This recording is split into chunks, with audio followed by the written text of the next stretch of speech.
My sister Nancy won a free trip for two to New Orleans for Mardi Gras.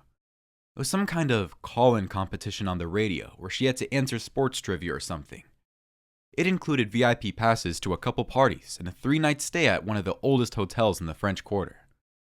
She was planning to go with her boyfriend Ben, but she had broken up with him just before the trip. So, she called me and asked if I wanted to go. I had a lot of work to do, but I couldn't pass up this kind of opportunity. I'd always wanted to see New Orleans. So I rescheduled things at my job and joined Nancy on the trip. When we got there, the festivities were in full swing. We checked into the hotel and then started exploring the area. Guys were constantly offering us drinks and asking if we wanted to earn some beads. Nancy said yes to everything, but I was a little less confident. I guess my sister wanted to go crazy during the trip, especially after her breakup. I'd never seen her act so wild before. In the afternoon, there was a huge parade running through the streets. It passed right in front of our hotel. There were dancers and floats and people everywhere. It was total chaos, but it was also really fun. Then one particularly strange float passed by. Unlike all the others, it didn't have many decorations. It also wasn't colorful. The whole thing was a black and gray platform with 6 jazz musicians on it. They all had different instruments, and they were all wearing black. I don't know why that particular float creeped me out, but it seemed really out of place. As it passed us, the man playing the saxophone set his instrument down and started gesturing toward Nancy. He wanted her to join him on the top of the float. Nancy tried to shake her head no, but the man seemed pretty insistent. Nancy looked at me and said, "Why not?" Then she walked closer and the man pulled her up onto the float. The other musicians continued playing and Nancy started to dance.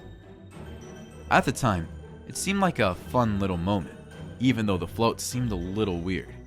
But then, the float got farther down the street and Nancy tried to jump off. All the musicians stopped her from leaving. They were a bit far away, so I couldn't hear what she said, but it looked like she was telling them that she wanted to get off. The saxophone player again set down his instrument and held her in place. By then, the float turned onto another street and I lost track of them. I was all alone, even though I was surrounded by a crowd of people. I didn't know what to do. I knew that my sister could take care of herself, but I still had a very weird feeling. I pushed my way through the crowd and tried to get onto the street where the float had turned. But it took a while, and by the time I crossed through the other floats, they were gone. I tried to tell myself that everything was going to be okay. Mardi Gras was a big, crazy celebration, and you just have to go with the flow. So I went to a nearby cafe, which was a bit quieter than the street, and I tried to call my sister. She didn't answer. I texted her, but she still didn't answer. I didn't want to be out there by myself, so I decided to go back to the hotel room and wait for Nancy to get back. She never did. The party continued on the street for the rest of the day and into the night, and Nancy still hadn't returned. I texted her a bunch of times, but I still didn't get any response.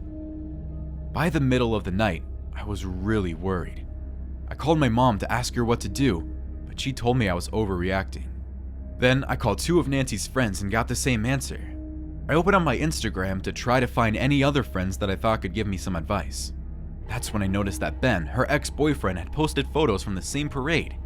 He was in New Orleans too. I knew that their big breakup had been pretty messy, so maybe he had something to do with her kidnapping. After all, why would he come all this way and not tell us about it? So I messaged him, asking where he was. I didn't want to talk to him directly because I was afraid of what I'd say. I also didn't want to accuse him outright. If he did have something to do with the kidnapping, it was best to get as much information out of him without making him angry. He texted me back right away, admitting that he'd come all this way to surprise my sister. She definitely looked surprised, I responded. He said he didn't understand. He hadn't seen her yet. I couldn't tell if he was lying. Why would he be honest about being here and then not tell me the truth about taking Nancy? And why would he even post photos from the parade at all? None of this made sense. I was about to text him again when he called me. He asked if he could speak to Nancy and I told him that she wasn't with me. "What?" he said. He sounded so surprised that I knew for sure he had nothing to do with her kidnapping. I figured I'd tell him the truth, so I explained what happened with that strange float at the parade. He asked me if the jazz musicians on the float were all wearing black, and I said yes. Then his voice got really panicked, and he said that he'd read about a group of local kidnappers who all wear black and steal women away in the middle of big celebrations. He said that he didn't believe the stories, but it definitely sounded like Nancy was the group's latest victim.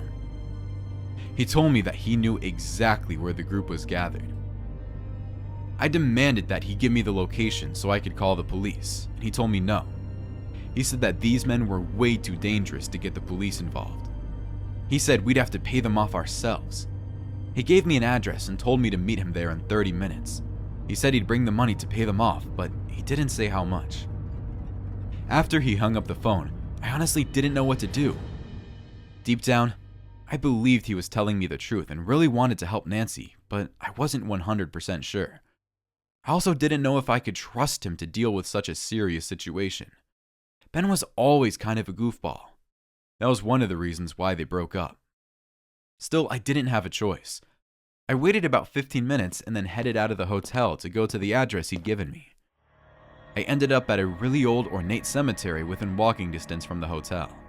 It was completely empty, but I was close enough to the main streets to still hear people partying in the distance. "Hello?" I called out. "Ben? Nancy?"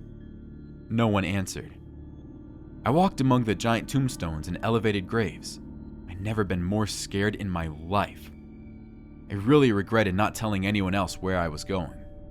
And then, in the distance, I heard jazz music. The sounds were slowly getting louder, and I realized it was the same group of black-wearing musicians that had pulled Nancy onto their float. They were playing their instruments and walking between the graves. They walked right toward me. I thought about running, but then I'd never get any answers about what happened to my sister. So I just stood there, trying to look as confident as possible, and waited for them to approach. Finally, they stopped right in front of me, still playing their music, and the saxophone player tossed two small objects at my feet. They all turned to me and walked back into the distance, their music fading away. I looked down at the ground and almost threw up. Right at my feet was the necklace that Nancy had been wearing. Right next to it was a single slip of paper with the message, "He didn't bring enough money." I never saw my sister or her boyfriend ever again.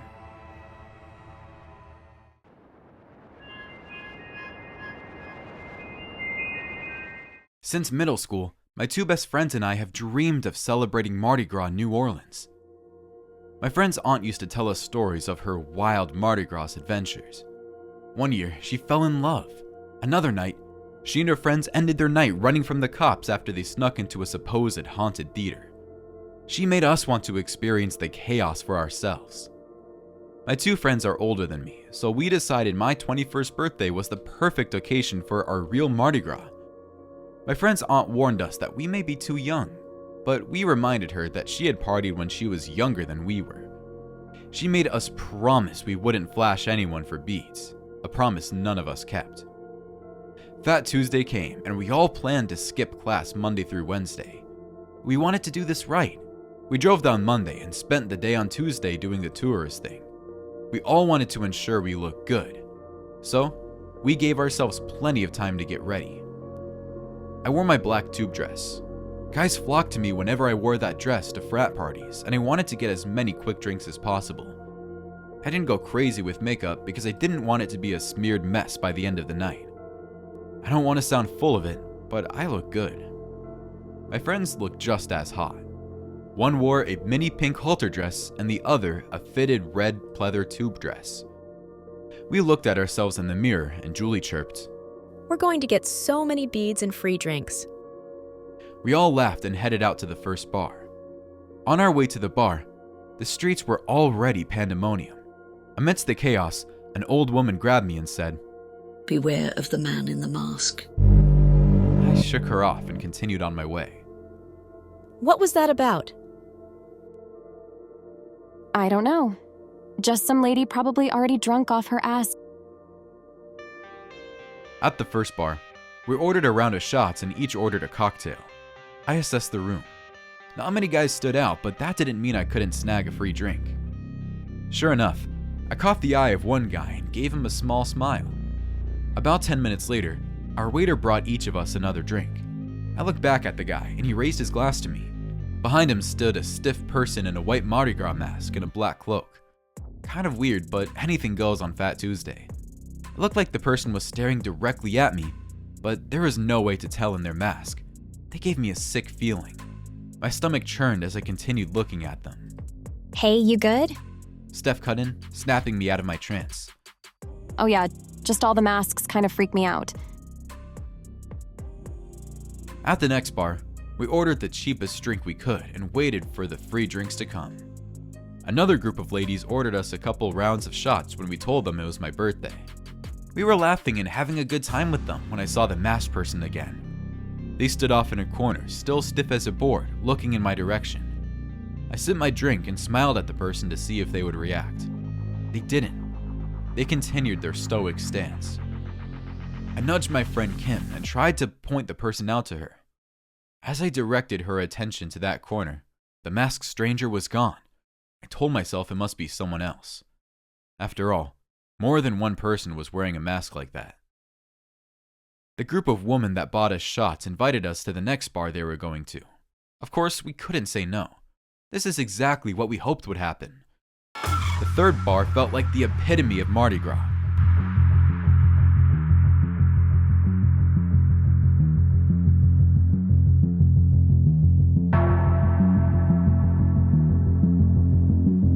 At one point, my friends told the waiter it was my birthday, and the entire corner of the bar started singing happy birthday to me. We took to the dance floor, where I became entwined with a tall, dark stranger. He had soft brown eyes and a thick head of hair. I felt like we were pulled together, drawn to one another, even though all that happened was we were pushed into each other by the other dancers. Without saying a word, we fell into the same rhythm. What's your name? Sandra. What's your name? Jake.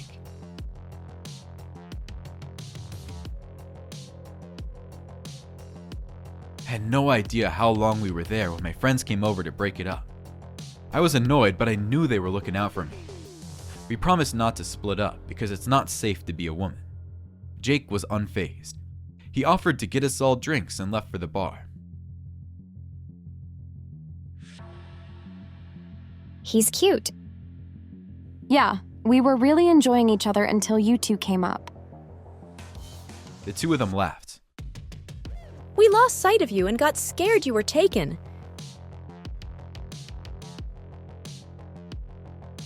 Jake returned and gave me a wink as he handed me my drink. I introduced him to my friends, and they hit it off immediately. Jake was quite the charmer. My friends adored him and soon left us so we could be alone again. Cool friends, he said. I smiled and ran my fingers through his hair. My head started to feel heavy and it became hard to breathe. Are you feeling okay? He asked. Probably just need some water. I'll go grab you some. I don't remember him coming back with water. Not long after he left to grab it, the room blurred until it went black. I had a fuzzy memory of someone carrying me out of the club and getting stopped by the bouncer. She got a little ahead of herself. I'm taking her back to the hotel. Whoever was carrying me yelled over the music. I remember the bouncer looking at me and then looking at him. I tried to say something, but my mouth felt numb. The bouncer let us go. Then it went black again. I woke up in the back of a van. There were two other girls with me, both passed out. I tried kicking them to wake them up, but neither budged. I looked around. I saw the white mask and a heap of black fabric in the corner. I looked to the front of the van and into the rearview mirror and saw Jake's brown eyes. Another man sat in the passenger seat. They were focused on the road. It seemed like we were going pretty fast by the feel of it. I needed to act. Who knew what their destination was, but I knew it wouldn't be good for me. I needed to stop this van. I grabbed the cloak and rolled it up so it would be like a rope. Quietly, I crept to the front of the van. I climbed over the seats until I was behind the driver's seat. I wrapped the cloak around Jake's neck and held him against the headrest. He started grabbing at it to try and loosen it to get air, but I held it tight. His partner went to grab me, but I fended him off by kicking him. Jake released the steering wheel to pry the cloak away from his neck, and his partner took the wheel. We swerved into the next lane and collided head-on with a small sedan. A couple other cars couldn't stop in time, so it ended up being a 5-car pileup. I released Jake, unlocked the door, and got out of there. I went to check on the person in the sedan. They were okay, but needed to go to the hospital. I used their phone to call 911. When I looked back at the van, the 2 men were gone. I checked the bank, and the 2 girls were still there. I'm relieved I saved myself and them. None of us had to meet whatever dreadful fate awaited for us. I got back in contact with my friends who were worried sick. After Jake dragged me out of the club, they spent the rest of the night trying to track me down. They talked to the bartender, to the bouncer, to people on the street until they ended up going straight to the police. I was stupid to accept that drink, and I'm lucky I can tell the tale.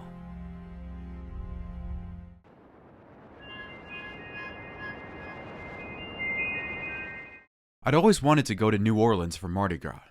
I'd seen videos of the crazy celebrations they have down there, and it seemed like such a cool experience. I never really had enough money to go though, so it was always just a dream. Then, last year, I got a call from Dan, my crazy friend from college. I hadn't heard from him in years. He asked if I wanted to go with him to a Mardi Gras festival. He said we could drive together. I lived in South California, so it seemed like a pretty long drive, but Dan said he wasn't planning to go to New Orleans. He wanted to take me to Lake Havasu, which is this desert town just a couple hours away. I guess they have Mardi Gras celebrations every year, and apparently they're just as wild and crazy as the ones in Louisiana. I said yes, of course. That was definitely in my budget. Besides, I hadn't seen Dan in forever, and I really wanted to reconnect. So he picked me up, and we drove in his old Nissan through the desert. It didn't take me long until we made it to Lake Havasu. He'd gotten us a pretty cheap hotel near the lake, close to restaurants and clubs, and a dock where we could rent jet skis. You say I make you nervous, a tragedy. It was the day before the big celebration, but a huge party was already going on at our hotel pool. The pool overlooked the lake, and there were at least 50 people swimming and dancing and doing the kind of stuff you'd see on Girls Gone Wild. It was intense. As the night wore on, I lost track of Dan in the crowd. I guess I drank too much because I ended up passed out near the pool. When I woke up the next day, I was back in my hotel room lying on the carpet. The sheets were tangled around me and my skin was sticky all over. I assumed it was vomit from all the alcohol, but when I looked down at my hands, I saw that both my hands were stained red. I was covered in blood. Even though I was still woozy and hungover, I jumped up and started freaking out. I looked all around the hotel room to find Dan, but he wasn't there. Then I heard the toilet flush, and Dan casually walked out of the bathroom. He smiled at me and said, "You owe me big time." I demanded to know what had happened last night. He casually sat on the couch and then motioned for me to join him. When I did, he told me all about the night before. He said that I'd gotten completely wasted and ran off with some girl down the beach. I stole some guy's boat to impress her, but then I couldn't get it started. She was pretty drunk too. While she was trying to figure out the engine, she got really close to the boat propellers. When I started the engine, the blades of the propellers caught onto her hair and pulled her under. In seconds, the girl was chopped to bits. I didn't say anything for a long moment. I thought he was joking. He was telling me this disgusting story in the most laid-back, casual way possible. He had to be messing with me. But then he pulled out his phone and showed me pictures he'd taken of body parts floating in the water. I instantly threw up. Dan laughed. "Dude," he said, "you really can't handle your liquor. This had nothing to do with alcohol. Someone died. I killed someone and I don't remember." He patted me on the back and assured me that he took care of it. He found me in the boat, gathered up the girl's remains, and then took me to one of the islands on the other side of the lake to dispose of the body. Then he washed off all the blood on the boat, took me back to the hotel, and went to sleep. My head was pounding, especially my left ear. I felt like throwing up again. I screamed at him. "How could this happen? You should have called the police." I screamed for a full minute before he punched me in the arm and said, "It's okay, dude. It's Mardi Gras." I pulled my phone out of my pocket and started to call the police, but Dan snatched it away before I could finish dialing. He told me that if I called the police, we'd both get arrested. He said that no one was going to find the body for days, and by then, we'd be back in California. I tried to tell him that we needed to tell someone. Even if we got away with it, I couldn't live with the guilt. The poor woman probably had a family wondering where she was. "You'll either feel guilty in prison or feel guilty as a free man," he told me. "I think the second option's better." Then he laughed, like this was just some wacky party story. I didn't know what to do. I walked into the bathroom and took a shower. When I came back out, Dan had already shoved my blood-stained blankets into my suitcase so we could dispose of them later. He looked up at me and said, "I think you should go down to the dock to see if you can remember anything from last night. I'll wait here." I agreed. I needed to sort through my thoughts. I passed by the pool where I'd first gotten drunk. Even though it was still early in the morning, there were a bunch of people swimming and drinking. I kept my head down and walked toward the lake. Thankfully, there were less people along the water. I tried to remember anything from the night before, but I couldn't. As I walked along the water, I saw a group of policemen up ahead. There were 3 of them, all inspecting a boat that wasn't properly tied to the dock. That must have been where the accident happened. I walked closer. I needed to see for myself. One of the policemen shouted for me to back up. I was too close to the scene of the crime. I backed up a little bit, but I was still close enough to have a look. There didn't seem to be any blood on the boat, but I saw the policeman shoving something into a clear evidence baggie.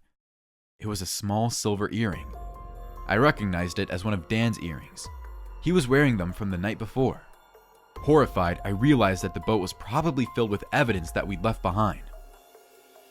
"Back away," the cop said again. I turned around and hurried away from the scene.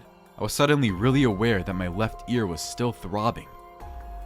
I touched up to it and felt something strange. I was wearing an earring, which was impossible because my ears weren't even pierced. I pulled the thing out and saw it was small and silver. It matched the one in the evidence bag. That's when I finally pieced everything together. Dan was the murderer, and he was trying to pin it on me. He went as far as piercing my ear while I was passed out and tricking me into wearing his earring as a way to incriminate me. Suddenly, I heard Dan's voice behind me. "That's the murderer! He's returned to the scene of the crime!" I spun around and saw Dan pointing right at me. This was all part of his plan. The policemen on the boat jumped up and ran toward me. They tackled me to the ground. As I was shoved face down against the sidewalk, they slipped the handcuffs on me. I could hear one of the policemen tell the other one about my earring. I twisted my head to the side and saw Dan standing behind the policeman, smiling at me. He knew that I'd finally figured out his plan, and he knew that he was going to get away with it. One of the cops walked over to him and asked him for a statement. As the others held me down, I could hear Dan lie to them, saying that he had witnessed me return to shore covered in blood. I felt so angry, so betrayed. Not only had he tried to convince me that I was a murderer, but he had convinced everyone else too. And then, the policeman told him something that I'll always remember. "Thank you, sir. It's always better to have an eyewitness instead of just some security camera footage." The cop pointed toward a security camera fastened to the tree right over his head. It was pointing directly toward us, recording everything. And judging by the angle, it had recorded everything that Dan had done the night before. Dan's in prison now. I've moved on with my life. And I will never, ever celebrate Mardi Gras again.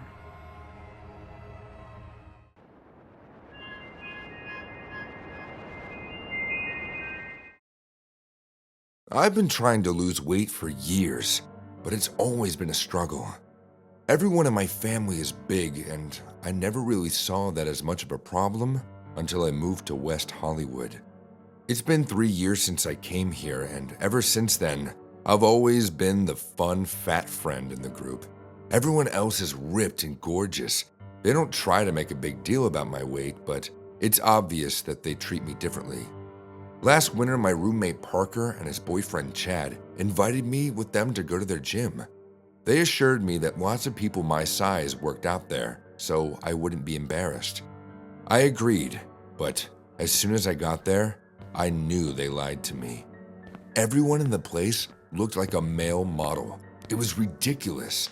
I tried using the treadmill, but I could feel the other guys staring at me as I huffed and puffed my way through the excruciating miles. I was bright red and dripping with sweat, surrounded by all the beautiful people. I told myself that I'd never come back here. But after I showered off and changed back into my street clothes, someone grabbed my shoulder. At first I thought it was Parker, but when I turned around, I found myself looking into the most beautiful eyes I'd ever seen. "Hey," said the stranger. "I'm Steven. You're new here, right?" We started talking, and it was obvious this guy was flirting with me. Honestly, it felt good. One thing led to another, and he invited me out for coffee. I ordered a black coffee, nothing else, but Steven insisted that I try the cheesecake. He said that it was amazing.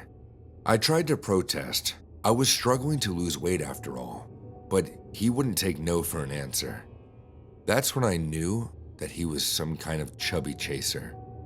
I'm a direct person, so I just asked him if that was the case, and he said that he liked my body type. It had been so long since someone had complimented me on my looks, so I was flattered. But I told him that I wanted to get healthier for my own sake. He smiled and said that he didn't have a problem with that. He still ordered the cheesecake, but he said it was just for him. Not surprisingly, he had 2 bites of the stupid thing before he slid it across the table in hopes that I would have the rest. I really didn't want to, but it looked so good. We talked for about an hour, and things were going so well. I was starting to really like him. By the time he stood up and said he had to get back to work, I realized that I'd eaten the rest of the cheesecake without even realizing it. After that, Steven and I started seeing each other more and more. He was perfect in every way, except he kept making plans whenever I tried to go to the gym, and he kept buying me snacks and desserts that I inevitably ate.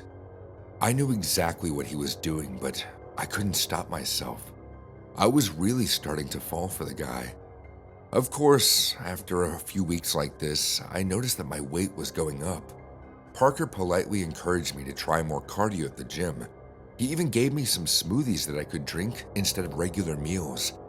It was clear that he was worried about me.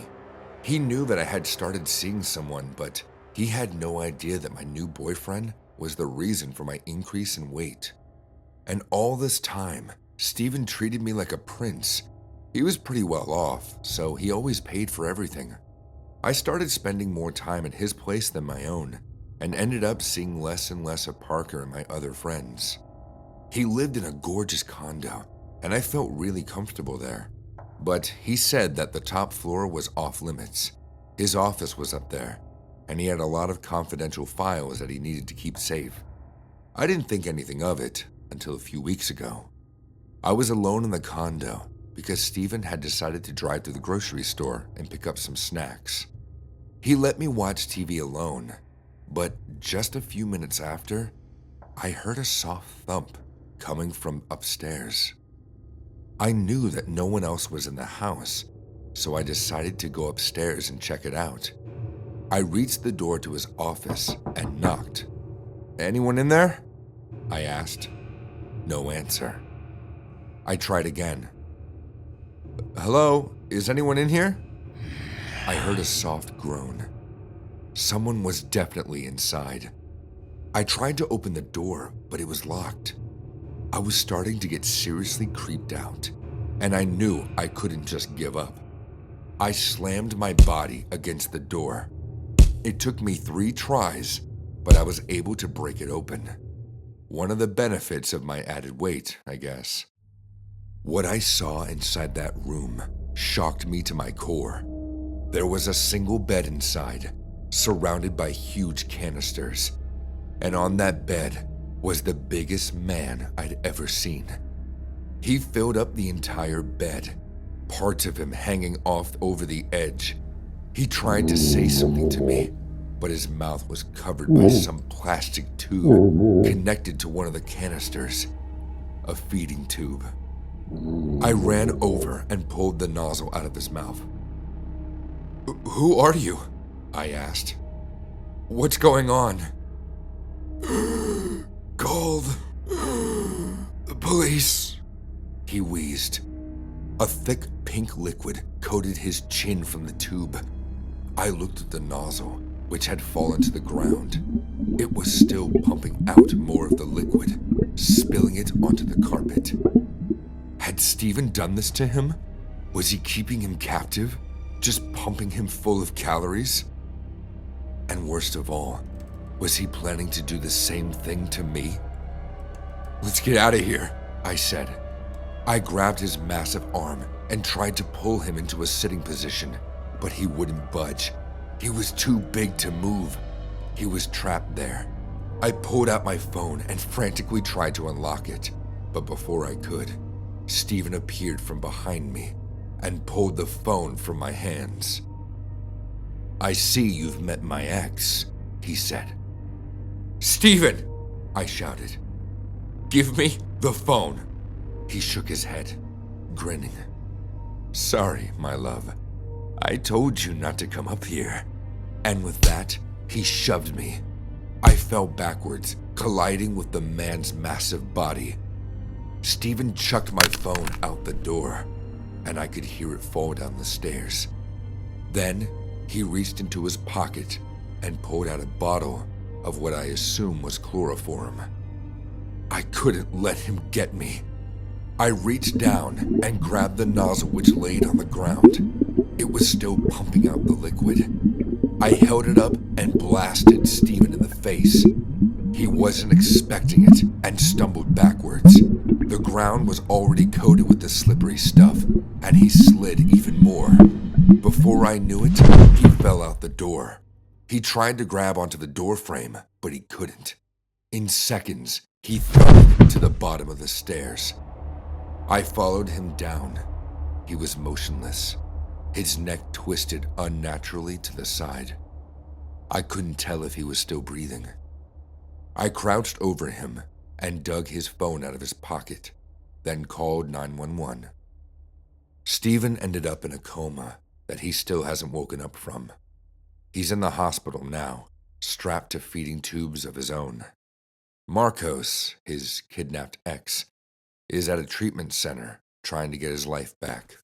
As for me, I'm back at my old apartment with my old friends. I go to the gym 3 times a week, and I'm already down 16 pounds.